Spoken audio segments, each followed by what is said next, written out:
You know, in the English we have many translations of the Bible. English లో మనం చూసినట్లయితే బైబిల్లో అనేక తర్జుమాలు వచ్చాయి. So I want to read to you something from another translation. ఇంకొక తర్జుమా నుంచి నేను దాన్ని చదువుతాను. And here it says like this. ఈ విధంగా చెప్పబడింది అందులో. The same verse. అదే వచనం. It says John's message was just as simple as himself. యోహాను ఇచ్చిన సందేశం ఆయన వలె ఎంతో సామాన్యంగా ఉంది, సాధారణంగా ఉంది. And as simple as his desert surroundings. యోధా అరణ్యములోని ఏ విధంగా అరణ్యము ఉందో అంత సామాన్యంగా ఉంది. The kingdom of heaven is very simple. పరలోక రాజ్యం ఎంతో సాధారణమైనది. See, John's dress was, verse 4, with camel hair, and he was living on locusts and wild honey. 4వ వచనంలో మనం చూసినట్లయితే యోహాను ఒంటె రోమాలు వస్త్రాలు మొల చుట్టూ తోలు దట్టి అడవి తేనె తింటూ ఉన్నాడు. And in this translation it says John's message was simple. ఇక్కడ ఏం చెప్పబడిందంటే యోహాను ఇచ్చిన సందేశం ఎంతో సామాన్యమైనది. What will change your life? Because God's kingdom is here. పరలోక రాజ్యం సమీపిస్తుంది కాబట్టి మీ జీవితాలు మార్చుకోండి, మారుమనసు పొందండి. The message of the new covenant is very simple. కాబట్టి క్రొత్త నిబంధన సందేశం అనేది ఎంతో సాధారణమైనది. The message in CFC is a simple message. CFC లో ఇచ్చే సందేశం ఎంతో సాధారణమైనది. A simple lifestyle. మనం సాధారణంగా జీవించాలి. The Old Testament message was very different. పాత నిబంధన సందేశం ఎంతో వేరుగా ఉంటుంది. See, the kingdom of earth, ఈ భూలోక రాజ్యం, the temple was all, there was so much of gold in that temple. దేవాలయంలో మనం చూసినట్లయితే ఎంతో బంగారం ఉంటుంది అందులో. But in the New Testament it was simple. కానీ క్రొత్త నిబంధనలో అయితే ఎంతో సామాన్యంగా ఉంటుంది. The Old Testament priests were dressed in a special dress. పాత నిబంధనలో యాజకులు మనం చూసినట్లయితే ప్రత్యేకమైన వస్త్రధారణ వాళ్ళకు ఉంటుంది. In the New Testament it's simple. క్రొత్త నిబంధన ఎంతో సామాన్యమైంది. Remember, simplicity is one of the important things of the New Testament message. కాబట్టి గుర్తుంచుకోండి, క్రొత్త నిబంధన సందేశం ఏంటంటే ఎంతో సాధారణంగా ఉండటమే, ఎంతో సరళంగా ఉండటమే. We don't show the New Testament message by gold and silver in our buildings or on our bodies or anywhere. ఏదో మన ఇంట్లో కానీ లేకపోతే మన ఒంటి మీద కానీ బంగారం వెండితో మనం కొత్త నిబంధన సందేశాన్ని చూపించం. But in a simple dress, సామాన్యమైన వస్త్రధారణ, simple surroundings, సామాన్యమైన పరిసరాలు, not showing off how rich we are. ఏదో మనం ఎంత ధనవంతులు అని చూపించుకోవడానికి, ప్రదర్శించుకోవడానికి మనం ఏం చేయము. If you try to show off to others how rich you are, you belong to the old covenant. నువ్వెంత ధనవంతుడివో బయట ఇతర వాళ్ళకు నువ్వు ప్రదర్శించుకోవాలని ప్రయత్నిస్తే నువ్వు పాత నిబంధనలోనే ఉన్నావు. I like this translation. John's message was like his own dress and surroundings. ఈ తర్జుమా అంటే నాకు ఇష్టం, ఎందుకంటే యోహాను యొక్క వస్త్రధారణ పరిసరాలు ఎంత సామాన్యంగా ఉన్నాయో ఆయన ఇచ్చిన సందేశం కూడా అంతే సామాన్యంగా ఉంది. The kingdom of heaven is a simple thing. కాబట్టి పరలోక రాజ్యము అనేది ఆ సందేశం ఎంత సామాన్యమైనది. The kingdom of earth in the old covenant was full of gold and silver and fancy dresses on the priest and all that. పాత నిబంధనలో మనం చూసినట్లయితే అది భూలోక రాజ్యం కాబట్టి బంగారం, వెండి, యాజకులు వేసుకునే వస్త్రధారణ అదంతా కూడా ఎంతో వేరుగా ఉంటుంది. Such complicated messages in the book of Leviticus. లేవి కాండంలో చూసినట్లయితే ఎంత కష్టంగా ఉంటాయి ఆ సందేశాలు. I've read Leviticus so many times, but I still can't remember everything there. లేవి కాండాన్ని అనేకసార్లు చదివాను, కానీ అన్ని నాకు ఇప్పటికీ గుర్తుండవు. Many things in the Old Testament laws, it's so difficult to understand. పాత నిబంధనలో ఉన్న నియమాలను మనం చూసినట్లయితే వాటిని అర్థం చేసుకోవడం కూడా ఎంతో కష్టం మనకి. But in the New Testament, కానీ క్రొత్త in the kingdom నిబంధనలో of heaven, పరలోక రాజ్యం, it's like John the Baptist dress and surroundings, very simple. బాప్తిస్మ ఇచ్చే యోహాను యొక్క వస్త్రధారణ ఎలా ఉందో ఆ పరిసరాలు ఎంత సామాన్యంగా ఉన్నాయో అంతే సామాన్యంగా ఉంటుంది. There is sin in your life. నీ జీవితంలో పాపం ఉంది. Your conscience tells you that. నీ మనస్సాక్షి నీకు చెప్తుంది ఆ విషయం. Give it up. దాన్ని విడిచిపెట్టు. Turn to God. దేవుని వైపు తిరుగు. Your income, your dress, your house is not important. నీ ఆదాయం, నువ్వు వేసుకునే వస్త్రాలు, నీ ఇల్లు, ఇవన్నీ కాదు ముఖ్యం. Your church does not have to be built in a special way. మీ సంఘం ఏదో విచిత్రంగా కట్టాల్సిన అవసరం లేదు. You know, that is why when the church is called the body of Christ. అందుకే ఇక్కడ సంఘం అంటే క్రీస్తు యొక్క శరీరం. And that is because the church must be like that first body of Christ, Jesus' body. కాబట్టి సంఘము అంటే యేసుక్రీస్తు ప్రభు యొక్క దేహం ఏ విధంగా ఉందో అలా ఉండాలి.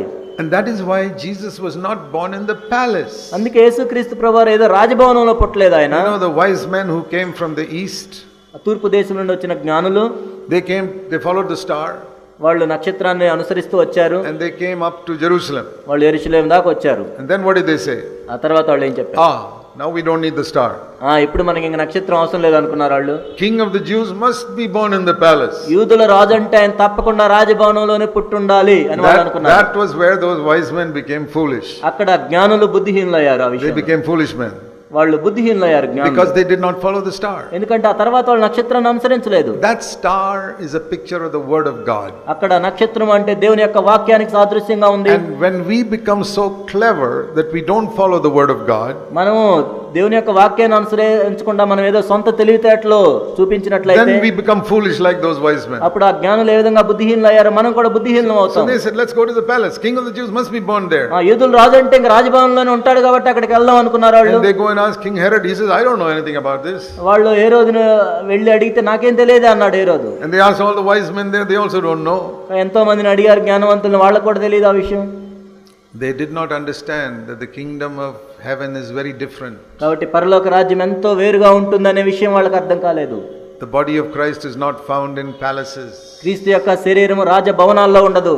So again they have to humble themselves and wait for the star. కాబట్టి వాళ్ళు మరలా వాళ్ళని తగ్గించుకొని ఆ నక్షత్రం కోసం చూశారు. Because the star can only be seen at night, so they can only travel at night. ఎందుకంటే నక్షత్రం రాత్రిపూట కనపడుతుంది కాబట్టి రాత్రిపూట వాళ్ళు ప్రయాణించాలి. Daytime they have to rest, and night they have to travel. కాబట్టి పగలు వాళ్ళు విశ్రాంతి తీసుకొని రాత్రి ప్రయాణించారు. And that star took them to Bethlehem.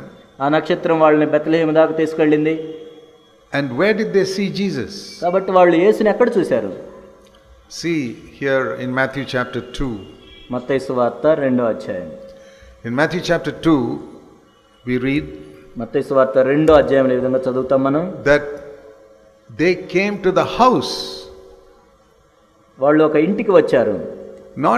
Not to the, they didn't come to a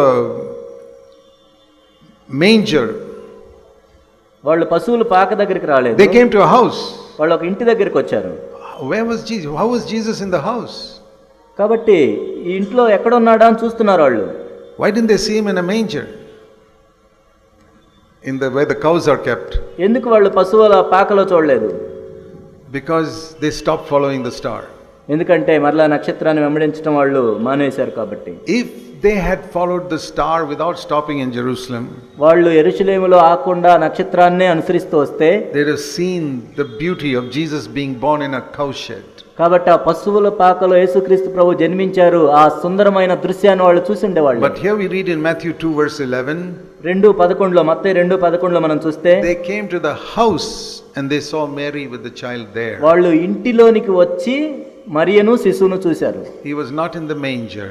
కానీ ఆయన పశువుల పాకలో లేడు అప్పటికి. They missed that privilege of seeing Jesus in a cow shed. కాబట్టి ఆ పశువుల పాకలో యేసుని చూసే సుందరమైన వాళ్ళ అవకాశాన్ని కోల్పోయారు. Because they did not follow the leading of God, they followed their own reason. ఎందుకంటే దేవుని యొక్క నడిపింపును వాళ్ళు అనుసరించకుండా సొంత తెలివితేటలు ప్రదర్శించారు. They stopped following the star. నక్షత్రాన్ని వెంబడించడం మానేశారు. And used their reason and went to the palace. కాబట్టి వాళ్ళ సొంత తెలివితేటలు ఉపయోగించి రాజభవనానికి వెళ్ళారు. You read in Luke chapter 2 the simple shepherds. కానీ లూకా 2లో మనం చూస్తాం సామాన్యమైన అక్కడ గొర్రెల కాపర్లు ఉన్నారు. They were not very clever. వాళ్ళు తెలివితేటలు కలిగిన వాళ్ళు They కాదు. simply did what the angel told them. దేవదూత ఏమైతే వాళ్ళకి చెప్పాడో అదే చేశారు. And they were the only ones who saw the body of Christ in this cow shed. పశువుల పాకలో ఉన్న క్రీస్తు యొక్క శరీరాన్ని చూసిన వాళ్ళు వాళ్ళే. And they saw the glory of God in the cow shed which nobody else could see. కాబట్టి పశువుల పాకలో దేవుని యొక్క మహిమను ఎవరు చూడలేదు, వాళ్ళు మాత్రమే చూశారు. I get a lesson there. అక్కడ నేను ఒక పాఠం నేర్చుకున్నాను. I must not follow my reason. నా సొంత తెలివితేటలను అనుసరించి నేను నడవకూడదు. I can miss something. అప్పుడు నేను ఏదైనా ఒక విషయాన్ని కోల్పోతాను. God may forgive me. దేవుడు నన్ను క్షమించొచ్చేమో. The wise men also saw Jesus, that's okay. ఆ జ్ఞానులు కూడా యేసుప్రభువుని చూశారు. But they missed the glory which the shepherds saw. కానీ గొర్రెల కాపర్లు ఏదైతే చూశారో ఆ మహిమను వీళ్ళు చూడలేకపోయారు. They came to the house. వాళ్ళు ఇంటిలోనికి వచ్చారు. I can also miss something if I don't follow the word of God exactly. కాబట్టి దేవుని యొక్క వాక్యాన్ని ఖచ్చితంగా నేను అనుసరించపోయినట్లయితే నేను కూడా కొన్ని విషయాలు ఆ విధంగా కోల్పోవచ్చు. I started reading the Bible seriously after I was converted. నేను మారు మనసు పొందిన తర్వాత బైబిల్ని ఎంతో తీవ్రంగా చదవడం ప్రారంభించాను. I saw many things here in the Bible which was different from the church I was in. కాబట్టి నేను ఏదైతే సంఘంలో ఉన్నానో వాళ్ళు చూసేదానికంటే నేను ఎంతో వేరుగా అనేక విషయాలు బైబిల్లో చూశాను. I left it. కాబట్టి నేను విడిచిపెట్టాను ఆ సంఘాన్ని. Wherever I saw the word of God is teaching something different from my church, I leave that church. కాబట్టి దేవుని యొక్క వాక్యానికి వేరుగా ఏదైనా సంఘంలో బోధిస్తున్నట్లయితే ఆ సంఘాన్ని నేను విడిచిపెడుతూ ఉండేవాడిని. And I encourage everybody to do that. కాబట్టి మీరందరూ ఆ విధంగా చేయాలని నేను అందరికీ If you ప్రోత్సహించాను. are in a church that is not teaching the word of God, don't sit there. కాబట్టి మీరు ఏదైనా ఒక సంఘంలో ఉన్నట్లయితే ఆ సంఘంలో దేవుని యొక్క వాక్యాన్ని ఖచ్చితంగా బోధించినట్లయితే మీరు దాన్ని విడిచిపెట్టొచ్చు. You will be making the mistake the wise men made of that we don't want to follow the star anymore. ఒకవేళ మీరు అదే విధంగా ఉన్నట్లయితే ఆ జ్ఞానులు ఏ విధంగా నక్షత్రాన్ని అనుసరించలేదో మీరు కూడా ఉంటారు. And you can miss seeing the glory of God. అప్పుడు దేవుని యొక్క మహిమను చూసే విషయంలో మీరు తప్పిపోతారు. But the shepherds saw it. కానీ గొర్రెల కాపరులు చూశారు. We read the shepherds went and saw Jesus in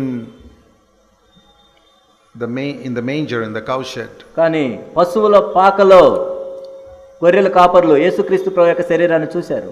What does that teach us? అది మనకి ఏం బోధిస్తుంది? That teaches us that the body of Christ, when God sent Jesus to earth, కాబట్టి దేవుడు క్రీస్తు యొక్క శరీరాన్ని భూమి మీదకు పంపించినప్పుడు is not to be found in some grand place with external show.